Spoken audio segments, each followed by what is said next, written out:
Hello everyone, মই লক্ষ্মী আমাৰ এটা কমপ্লেইন থাকে প্ৰায় সকলোৰে লৰা ছোৱালী আমি কেনেদৰে আমাৰ কথা শুনো কেনেদৰে ভাল কৰিম কেনেদৰে আমি বুজা কৰি গঢ়ি তুলিম সকলো কথা যাতে বুজি পায় আমাৰ শিক্ষুটিয়ে এনেকুৱা ধৰণৰ আমাৰ এটা চিন্তাৰ বিষয় এইটো সকলো মাক দেউতাকৰ চিন্তাৰ বিষয় প্ৰায় মাক দেউতাকক কোৱা শুনা যায় মোৰ ছোৱালীজনী মোৰ ল'ৰাটো কথা নুশুনে বা কাজিয়া পেচাল কৰি থাকে এনেকুৱা ধৰণৰবোৰ সকলোৰে সমস্যা এইটো কম বেছি পৰিমাণে সকলোৰে ঘৰতে থাকে এইটো সমস্যা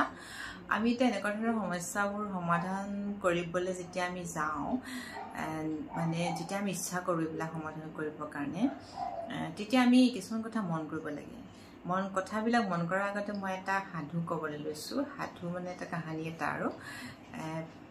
সকলোৱে জানে এনেকুৱা ধৰণৰ কথাবোৰ তথাপিতো মই কওঁ মানে এটা এটুকুৰা ঠাইত আৰু এঘৰ মানুহৰ তিনিটা ল'ৰা ছোৱালী আছিলে তাহাঁতৰ তিনিটা ল'ৰা ছোৱালী আছিলে এটা ডাঙৰ ল'ৰা আছিলে আৰু দুটা সৰু সৰু তাৰ ভাই আৰু ভাই ভনীক আছিলে এতিয়া কি হয় যেতিয়া সিহঁতৰ ঘৰত কিবা কিবি সৰু সুৰা খুটখাট হয় মানে লক্ষ্যগীতাৰ ভিতৰতে কিবা এটা লাগে কাৰোবাক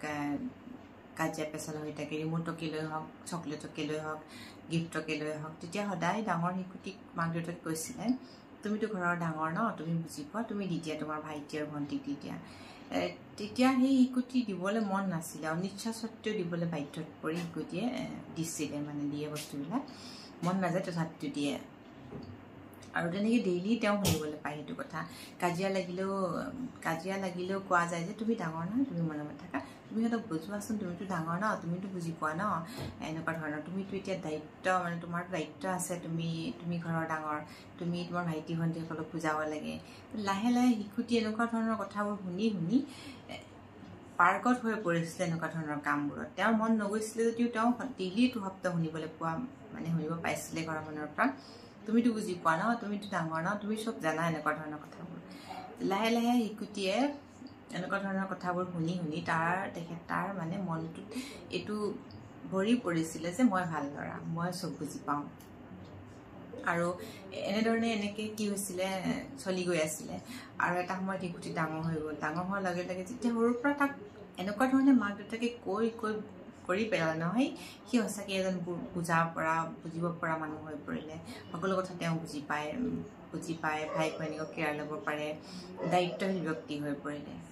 আৰু সেইকাৰণে আমি আমাৰ শিশুসকলকো এনেকুৱা ধৰণৰ এপ্ৰিচিয়েট কৰা কথাবোৰ মানে আমি ক'ব লাগে আমি সাধাৰণতে আমি এনেকৈ কওঁ কাম নাই তোৰ গাধ পঢ়িব নোৱাৰ আৰু কি খেলি থাকিব জানো আজিকালিতো মোবাইল আহিছে ন মোবাইলৰ কথা চবেই কয় আছিলে অকল গেম খেলা বেলেগ কাম মই নাজানো তই এই কথাবোৰ যেতিয়া আমি কৈ থাকিম তেতিয়া সেই নাজানো তই মানে নাজানে হৈ যায় তই অকল মোবাইলত গেম খেলিব জানো হয় মোবাইলত গেম খেলিব জনাই হৈ যায় যে আপুনি যদি কয় আপোনাৰ শিশুটিক তুমি ইমান ভাল তুমি মোবাইলত গেম খেলাৰ উপৰিও তুমি পঢ়া শুনাটো ইমান ভাল তুমি এক্সপাৰ্ট হৈ গৈছা দিনক দিনে তুমিতো ভাল ছোৱালী ন তুমিতো ভাল ল'ৰা ন তুমি পঢ়া শুনাত ইমান ভাল ইমান এক্সপাৰ্ট তুমি ক্লাছৰ বেষ্ট ঘৰৰ তুমি বেষ্ট তেতিয়া মই ভাবোঁ অট'মেটিকেলি ল'ৰা ছোৱালীবিলাকৰ মনত এই বস্তুটো সাজ মানে বহি যায় আৰু তেওঁলোকে তেতিয়া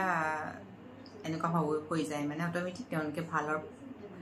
ভাল পথলৈ গতি কৰে আৰু ঘৰৰ প্ৰায় ডাঙৰ ল'ৰা ছোৱালীবিলাকক এই কথাটো কোৱা যায় ময়ো ঘৰৰ ডাঙৰ আছিলোঁ মোকো চাগে কৈছিলে পাহৰিলোঁ আৰু এতিয়া আৰু মই ইমান ভাল নাজানো দেই এইটো কথা মই ভাল যে মোৰ নালাগে আৰু মই ইমান দায়িত্বশীল যেন এইটোও ময়ো নালাগে অনুভৱ নহয় কিন্তু এতিয়া মোৰ নিজৰ ছোৱালী হ'ল যেতিয়া ডাঙৰ হৈছে সিহঁতিও মই মানে এই কথাবিলাক অলপ ফ'ল' কৰা হৈছোঁ ময়ো দেখা পাইছোঁ যেতিয়া মই গালি গালাজ কৰি থাকোঁ যেতিয়া মই কণ্টিনিউৱাছলি 3-4 দিন ক'বলৈ ধৰোঁ যে তোমালোক বেয়া তোমালোকে নপঢ়া হয় তাহাঁতি নপঢ়াই হৈ গৈ থাকে মই ট্ৰাই কৰি চাইছোঁ প্ৰেক্টিকেলি এইবিলাক আৰু যেতিয়া মই ক'বলৈ কওঁ মানে তুমি ভাল দেই এইবাৰ কিন্তু তুমি বেষ্ট ভাল হৈছে তোমাৰ এইবাৰ এক্সাম ভাল হৈছে তোমাৰ তুমি কিন্তু পঢ়াৰ প্ৰতি তোমাৰ ইণ্টাৰেষ্ট বাঢ়িছে তুমি পঢ়িছা তেতিয়া সঁচাকৈ দেখোঁ সেই সপ্তাহটোত মোৰ ছোৱালীজনীয়ে ভাল ধৰণে পঢ়া শুনা কৰিছে আৰু তাইৰ মনটো ফ্ৰেছ হৈ আছে মানে ভাল হৈ আছে চব ফালৰ পৰা ময়ো মানে হেপ্পী হৈছোঁ তাইক দেখি সেইকাৰণে মই পেৰেণ্টছবিলাকক এই কথাটো ক'ব খুজিছোঁ আমি মানে এটা কথাত ক'বলৈ গ'লে আমি শিশুবিলাকক নেগলেক্ট কৰিব নালাগে গালি গালাজ কৰি যে আমি কওঁ গাধ গৰু এনেকুৱা ধৰণৰ শব্দবোৰ ক'ব নালাগে তই একো নোৱাৰ যদি কৈ থাকোঁ নহয় একো নোৱাৰাই হৈ যায় শিশুটিয়ে আৰু যেতিয়া আমি ক'বলৈ লওঁ তুমি চব পাৰা তুমি বুজা তুমি এক্সপাৰ্ট তেতিয়া আমাৰ শিশুটি গৈ থাকে, ভাল হৈ গৈ থাকে, এক্সপাৰ্ট হৈ গৈ থাকে। সেইকাৰণে আমি এনেকুৱা ধৰণৰ শব্দবোৰ ব্যৱহাৰ কৰিব লাগে। আৰু মই কোৱাৰ কথাখিনি কেনেদৰে মই উপস্থাপন কৰিছোঁ, মানে আপোনালোকক কিমান বুজাব পাৰিছোঁ মই নাজানো, কিন্তু এটা ৱাৰ্ডত যেতিয়া মই ক'বলৈ লৈছোঁ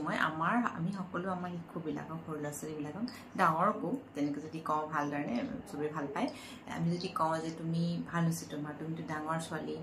সৰু ডাঙৰ যিয়ে হওক তুমি ভাল ছোৱালী শব্দটো আমি ক'ব লাগে, বা তুমি ভাল ল'ৰা শব্দটো ক'ব লাগে। আৰু আমি ক'ব লাগে তুমি সঁচাকৈ এক্সপাৰ্ট, পঢ়া শুনাত তুমি ইমান ভাল, তোমাৰ পঢ়াৰ প্ৰতি ইমান ইণ্টাৰেষ্ট, এনেকুৱা ধৰণৰ কথাবোৰ আমি ক'ব লাগে। আৰু তুমি আগবাঢ়ি গৈ আছা, তুমি ধুনীয়াও ক'ব পাৰে, বা তোমাৰ হেল্থ ভাল, তুমি বহুত ধৰণৰ মানে পজিটিভ ৱৰ্ডবিলাক আমি ইউজ কৰিব লাগে। আৰু তেতিয়া আপুনি চাবচোন, মোৰ প্ৰেক্টিকেল মানে অভিজ্ঞতা এইবিলাক,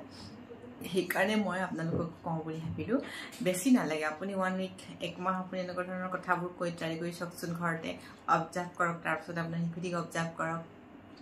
আপুনি নিজে কি কৈ আছে সেইটো আপুনি লক্ষ্য কৰক। তাৰপিছত দেখিব আপুনি যিবিলাক কৈ আছে ন, পজিটিভ ৱেত কৈ আছে, আৰু আপোনাৰ শিশুটিয়ে আগবাঢ়ি গৈ আছে, ভাল হোৱাৰ পথলৈ গতি কৰি আছে।